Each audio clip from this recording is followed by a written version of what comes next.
ಹಾಸನ ಜಿಲ್ಲೆ ಅರಕಲಗೂಡು ತಾಲೂಕು ಮಲ್ಲಿಪಟ್ಟಣ ಹೋಬಳಿಯ ಅಬ್ಬೂರು ಮಾಚೆಗೌಡನಹಳ್ಳಿ ಗ್ರಾಮಕ್ಕೆ ಇಂದು ಕೆಪಿಸಿಸಿ ಮಹಿಳಾ ಆಯೋಗ ವಕ್ತಾರೆ ನಜ್ಮಾ ನಗೀರ್ ಭೇಟಿ ನೀಡಿದ್ದರು. ಸೂರು ಕಳೆದುಕೊಂಡು ಸಂಕಷ್ಟದಲ್ಲಿರುವ ಗ್ರಾಮಸ್ಥರಿಗೆ ಸಾಂತ್ವನ ನೀಡಿದರು.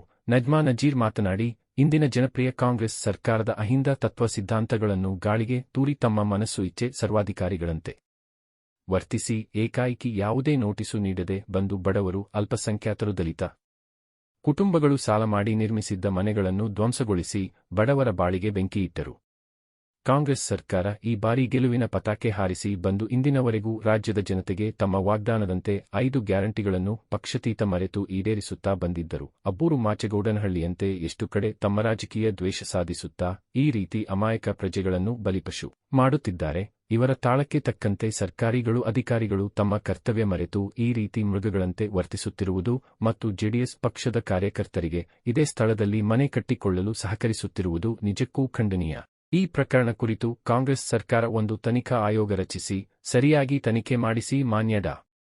ಎ.ಟಿ. ರಾಮಸ್ವಾಮಿ ಅವರನ್ನು ದೂರವಾಣಿಯಲ್ಲಿ ಸಂಪರ್ಕಿಸಿದಾಗ ಈ ವಿಚಾರವಾಗಿ ಅವರು ಮಾತನಾಡಿ, ನಾನು ಶಾಸಕನಾಗಿದ್ದಾಗ ಈ ಗ್ರಾಮದ ಎಷ್ಟು ಬಡ ಕುಟುಂಬಗಳಿಗೆ ಜಾತ್ಯತೀತವಾಗಿ ನಿವೇಶನಗಳನ್ನು ಹಂಚಿಕೆ ಮಾಡಿಸಿದ್ದು, ಆದರೆ ಇಂದು ರಾಜಕೀಯ ದ್ವೇಷಕ್ಕೆ ಫಲಾನುಭವಿಗಳನ್ನು ಈ ರೀತಿ ತಮ್ಮ ರಾಜಕೀಯ ದ್ವೇಷಕ್ಕೆ ಬಲಿಪಶುಗಳನ್ನಾಗಿ ಮಾಡುತ್ತಿರುವುದು ನಿಜಕ್ಕೂ ಈ ರಾಜ್ಯದ ದುಸ್ಥಿತಿ ಎಂದರು. ಹಾಗೆ ಅರಕಲಗೂಡಿನ ತಹಸೀಲ್ದಾರ್ ಸೌಮ್ಯರವರನ್ನು ದೂರವಾಣಿಯಲ್ಲಿ ಸಂಪರ್ಕಿಸಿ ತಾವು ಒಂದು ನೋಟಿಸ್ ಅಥವಾ ಕಾಲಾವಕಾಶ ನೀಡಬಹುದಿತ್ತು ಎಂದು ಪ್ರಶ್ನಿಸಿದಾಗ ಅವರು, ಇದು ನಮ್ಮ ಇಲಾಖೆ ಸ್ಥಳ, ನಾವು ಯಾರಿಗೂ ಕಾಲಾವಕಾಶ ಅಥವಾ ನೋಟಿಸ್ ನೀಡುವ ಅಗತ್ಯವಿಲ್ಲ ಎಂದು ಉಡಾಫೆಯಿಂದ ವರ್ತಿಸಿ ದೂರವಾಣಿ ಕಡಿತಗೊಳಿಸಿದರು. ಮುಂದೆ ಕರ್ನಾಟಕ ಸರ್ಕಾರ ಇಂತಹ ಬೇಜವಾಬ್ದಾರಿ ಅಧಿಕಾರಿಗಳಿಗೆ ತಕ್ಕ ಶಾಸ್ತಿ ಮಾಡುವಂತೆ ಆಗ್ರಹಿಸಿದರು. ತಪ್ಪಿತಸ್ಥ ಅಧಿಕಾರಿಗಳನ್ನು ಅಮಾನತುಗೊಳಿಸುವಂತೆ, ಕಠಿಣ ಶಿಕ್ಷೆ ಒಳಪಡಿಸುವಂತೆ ತಿಳಿಸಿದರು. ಮಹಿಳಾ ಆಯೋಗದ ಅಧ್ಯಕ್ಷರಾದ ನಾಗಲಕ್ಷ್ಮಿ ಚೌಧಾರಿ ಮೇಡಂ ರವರು ಕೂಡಲೇ ಇಲ್ಲಿಯ ಮಹಿಳೆಯರು ಮತ್ತು ಮಕ್ಕಳ ನೊಂದ ಬಡ ಕುಟುಂಬಗಳ ನೆರವಿಗೆ ಬಂದು ನಿಲ್ಲುವಂತೆ ನೊಂದ ಕುಟುಂಬಗಳ ಕೋರಿಕೆ ತಿಳಿಸಿದರು.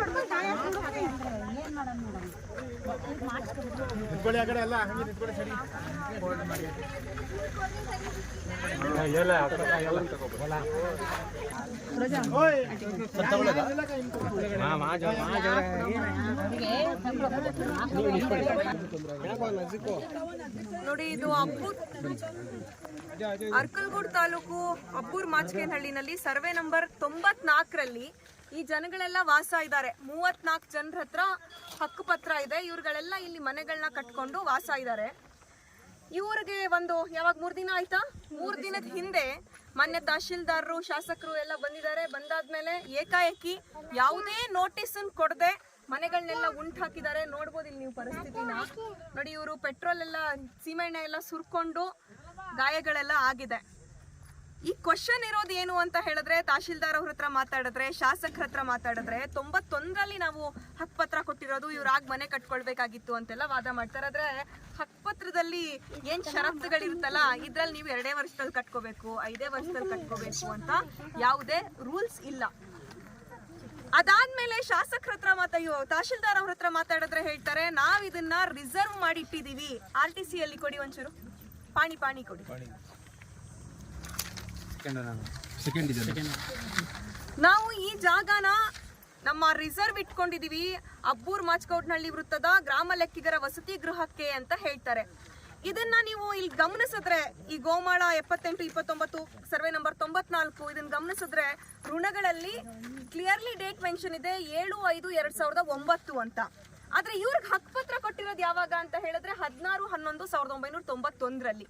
ಈ ಹಕ್ಕುಪತ್ರವನ್ನ ಕೊಡ್ಬೇಕಾದ್ರೆ ಎ.ಟಿ. ರಾಮಸ್ವಾಮಿ ರವರು ಶಾಸಕರಾಗಿದ್ರು. ನಾನು ಅವ್ರ ಜೊತೆ ಕೂಡ ಫೋನಲ್ಲಿ ಮಾತಾಡಿದಾಗ ಅವ್ರು ಅದನ್ನೇ ಹೇಳಿದ್ದು, ಇಲ್ಲ ನನಗೆ ತುಂಬಾ ಚೆನ್ನಾಗಿ ಗೊತ್ತಿದೆ, ಮತ್ತು ನಾನು ಪ್ರಜ್ಞಾಪೂರ್ವಕವಾಗಿ ಅಲ್ಲಿರುವಂತಹ ಬಡವರಿಗೆ, ಅಲ್ಲಿರುವಂತಹ ಜನರಿಗೆ ನಾನು ಹಕ್ಕುಪತ್ರಗಳನ್ನ ವಿತರಿಸಿದ್ದೆ, ನನಗೆ ಗೊತ್ತಿದೆ, ನಾನು ಸಾಕ್ಷಿ ಇದೀನಿ, ಇದಕ್ಕೆ ನಾನು ಈ ಜನರ ಪರವಾಗಿ ಇದ್ದೀನಿ ಅಂತ ಹೇಳಿದ್ದಾರೆ. ಅವ್ರಿಗೆ ನಾವು ಧನ್ಯವಾದ ತಿಳಿಸ್ತಾ, ತಹಶೀಲ್ದಾರ್ ಕಚೇರಿನಲ್ಲಿ ಇವತ್ತು ತಹಶೀಲ್ದಾರ್ ಹೇಳ್ತಾರೆ ಯಾವುದೇ ಡಾಕ್ಯುಮೆಂಟ್ಸ್ ಇಲ್ಲ ಅಂತ. 34 ಜನಕ್ಕೆ ಈ 91ರಲ್ಲಿ ಏನ್ ಹಕ್ಕುಪತ್ರಗಳು ಕೊಟ್ಟಿದ್ದಾರೆ ಇದರ ಒಂದು ಟೆಸ್ಟ್ಗಳನ್ನ ಮಾಡಿಸಿದ್ರೆ, ಈ ಪೇಪರ್ಗಳನ್ನ ಅಥವಾ ಈ ಡಾಕ್ಯುಮೆಂಟ್ಗಳನ್ನ ಟೆಸ್ಟ್ಗಳು ಮಾಡಿಸಿದ್ರೆ ಇದು ಯಾವಾಗ್ಲೂ ಮತ್ತೆ ಇದು ಸೈನ್ ಯಾರ್ದು ಅನ್ನೋದು ವೆರಿ ಕ್ಲಿಯರ್ಲಿ ಗೊತ್ತಾಗುತ್ತೆ. ಪರೀಕ್ಷೆಗೆ ಒಡ್ಬೇಕು ಇದನ್ನ.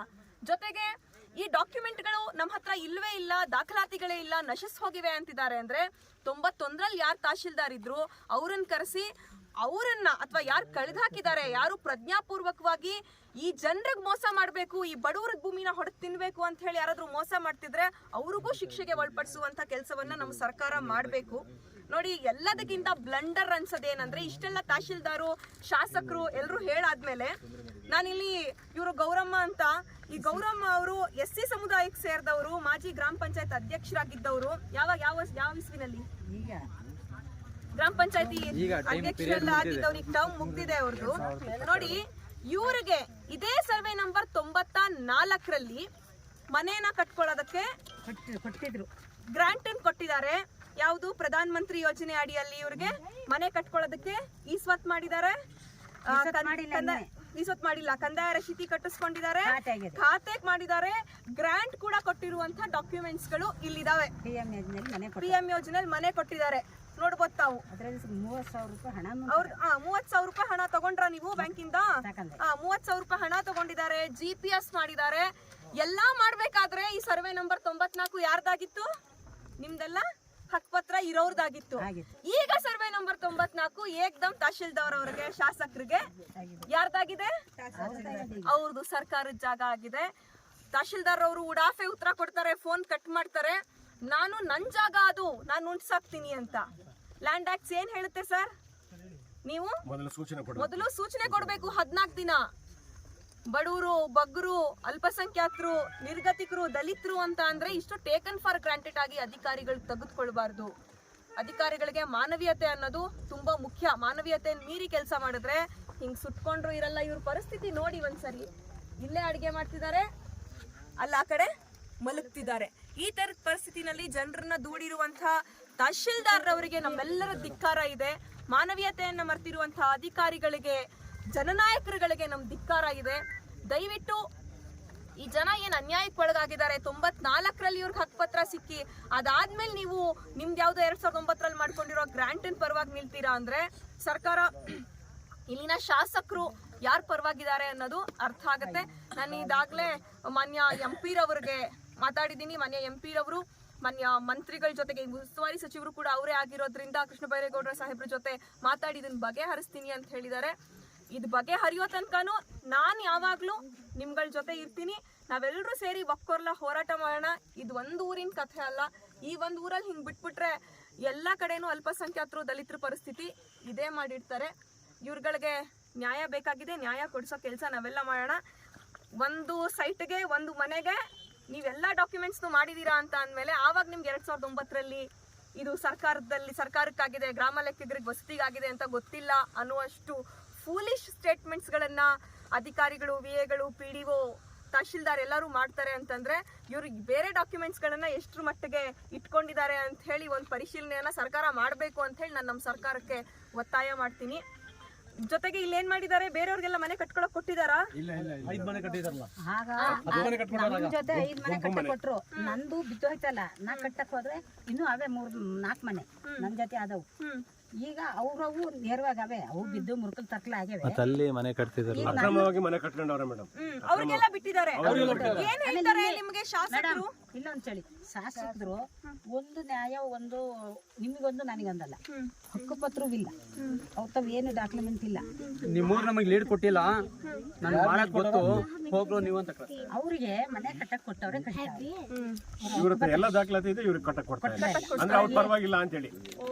ಈಗ ಅದಕ್ಕೆ ಯಾವ್ದು ಹಕ್ಕುಪತ್ರ ಯಾವ್ದು ಇಲ್ಲ, ಯಾವ್ದು ಇಲ್ಲ ಸರ್. ಇಲ್ಲ, ಬೇರೆ ಕಡೆ ಆ ಕಡೆ ಎಲ್ಲ ಕಟ್ಟವ್ರೆ, ಮತ್ತೆ ಅಲ್ಲೊಂದು 2-3 ಕಟ್ಟವ್ರೆ, ಅದಕ್ಕೂ ಇಲ್ಲ, ಅದಕ್ಕೂ ಇಲ್ಲ, ಯಾವ್ದಕ್ಕೂ ಇಲ್ಲ. ಅವ್ರಿಗೆಲ್ಲ ಅವ್ರ ಪರವಾಗಿದ್ದವ್ರಿಗೆ ತೊಂದರೆ ಇಲ್ಲ. ಇದು 94ನೇ ಸರ್ವೆ ನಂಬರ್ ಅಲ್ಲಿ ಎಷ್ಟು ಇದಿರೋದು ಜಮೀನು? 74 ಎಕರೆ ಇದೆ, 78 ಎಕರೆ ಚಿಲ್ಲರೆ. ಬಾಕಿದೆಲ್ಲ ಒತ್ತುವರಿ ಮಾಡ್ಕೊಂಡ್ರೆ, ಅವರೆಲ್ಲ ಮಾಡ್ಕೊಂಡ್ರೆ, ಬಗರ್ಗೂ ಮಾಡ್ಕೊಂಡ್ರೆ. ಇದು ಆಶ್ರಯ ಯೋಜನೆಗೆ ಅಂತ ಇದು ಬಿಟ್ಟಿದ್ರು.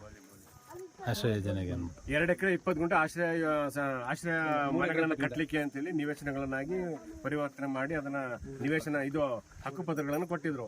ಆ ಕಾಲಘಟ್ಟದಿಂದಲೂ ನಮ್ಗೆ ಏನಪ್ಪಾ ಅಂತಂದ್ರೆ ಇದು ಕಟ್ಟಬಾರ್ದು ಅಂತೇಳಿ ಹೇರಿಕೆ ನಿರ್ಬಂಧ, ಅಂದ್ರೆ 2 ಬಣಗಳಾಗಿ ಮನಸ್ತಾಪ, ಭಿನ್ನಾಭಿಪ್ರಾಯ ಅದು ಎಲ್ಲ ಊರಲ್ಲೂ ಇರುತ್ತೆ, ಇಲ್ಲಿ ಜಾಸ್ತಿ ಇದೆ.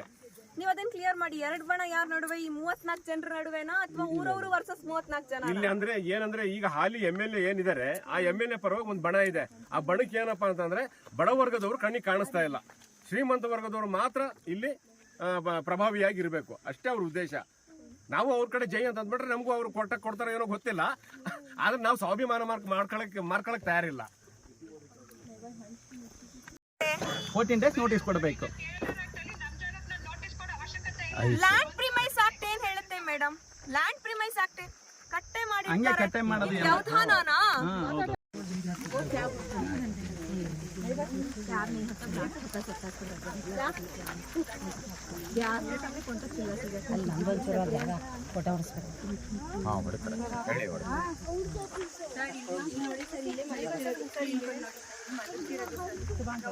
ಅಡ್ಗೆ ಮಾಡ್ತಾ ಇದ್ದೀವಿ, ಇಲ್ಲಿ ಮಲಗ್ತಾ ಇದ್ದೀವಿ.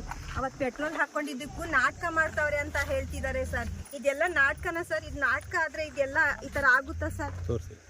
ನಾಟಕ ಮಾಡ್ತಾವ್ರೆ ಅಂತ ನಗಾಡ್ತಾವ್ರೆ ಸರ್. ತಹಸೀಲ್ದಾರ್ ಮೇಡಮ್ ನಗಾಡ್ತಾವ್ರೆ. ಇದು ನೀವು ನಾಟಕ ಮಾಡ್ತಿರೋದಂತ. ನಮ್ಗೆ ಮನೆ ಇರ್ತಿದ್ರೆ ನಾವು ಈ ತರ ಇರ್ತಿದ್ವಾ ಸರ್? ನೋಡಿ ಸರ್, ಮಕ್ಳಿಗೆ ಎಲ್ಲಿ ಕರ್ಕೊಂಡು ಹೋಗೋಣ ಸರ್? ನಾವು ಎಲ್ಲಿ ಮಲ್ಗನ? ಏನಾದ್ರು ಆಗ್ತಿದ್ರೆ ನಮ್ಮ ಮಕ್ಳಿಗೆ ಯಾರು ಆಗ್ತಿದ್ರು ಸರ್ ತಾಯಿ ಅಂತ? ತಹಸೀಲ್ದಾರ್ ಮೇಡಮ್ ಆಗ್ತಿದ್ರ ಸರ್? ಮಾತಾಡಿ. ಎಲ್ಲ ನಗಾಡ್ತಿದ್ದಾರೆ ನಮಗೆ. ಈಗ ನೋಡಿ ಅಲ್ಲಿ ನಮ್ಮ ಮನೆ ಅಲ್ಲಿ ಬಿದ್ದೋಗಿದೆ.